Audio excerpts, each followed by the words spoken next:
Hey, SVC volleyball fans, Shane Combs, SVC Sports Talk Plus, and just wanted to get to you here as we're coming up on a big weekend for SVC volleyball. I've had a couple of you reach out to me through email still or at a game, and hoping I would be able to address a couple things, and certainly want to do that. As always, I want to thank Dr. Chris Good for supporting the YouTube channel and all the different things that we're trying to do to still cover sports, even as the website transitions there with John Bruce, who does an excellent job at svcsportstalk.com.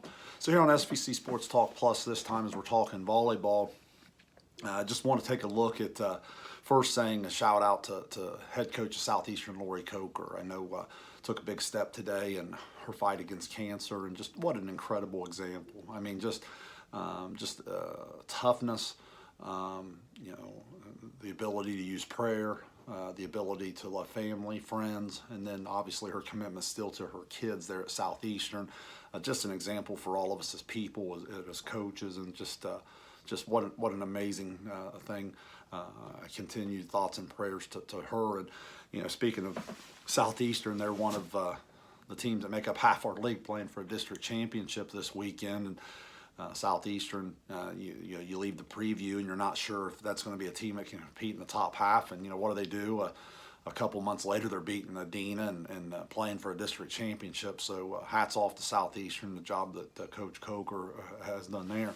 Yeah, the big thing in the inbox, I've had some people ask me about the Player of the Year, and as I've transitioned from the website to this, I won't do an entire team like I used to do, but on the Player of the Year, I will comment. Lexi Scott's terrific. It was a pretty easy pick this year.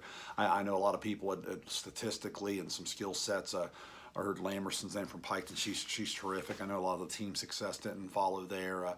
You know, a lot of people said, well, what about the league champion with a Fogelsong, Burns, that type of hitter? You guys know my setter bias. I think Townsend's terrific. You know, you could argue most important position on the best team.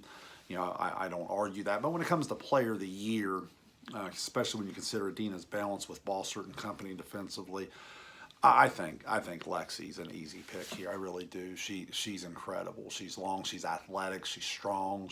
She's a take the match over type of hitter at the net, and certainly had her team in league title contention enough to cement her as the Player of the Year. So I thought the coaches knocked that out of the park. And I guess that my biggest takeaway of the league, the other question had to do with the parity and the depth. You know, I was writing about that in Great Seal Sports, which will be coming out next month as we look back at the fall champions and just the overall SVC volleyball league. I guess it's, you know, it can be summed up by the weekend we're about ready for. You know, when you look at Unioda playing for a Division II district title, that's certainly impressive. You know, I mentioned, you know, I'll even throw in, like with Paint Valley and Python, it always amazes me every year. Teams that are in the bottom half of our league, they'll go out and they'll play these conference champions from other leagues, and they'll go head to head with them in five, sometimes beat them and so forth. I think that's amazing to me. You know, when you look in the middle of the league, I mentioned Southeastern a second ago, and I think of, you know, Huntington and Westfall, and it's like you can't even get these teams out of the tournament unless they beat each other. So a lot of times these brackets, we start beating up each other and knocking each other out. And you know, speaking of that, I mean, obviously the big headliner this weekend for our league is our all SVC district final with Adina and Zane Trace. It should be terrific. Had a chance to watch both of those regular season matches. And it's certainly competitive.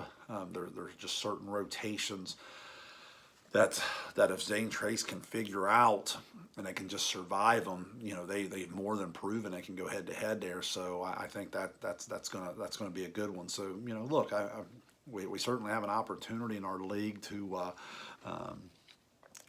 get all of those particular teams out.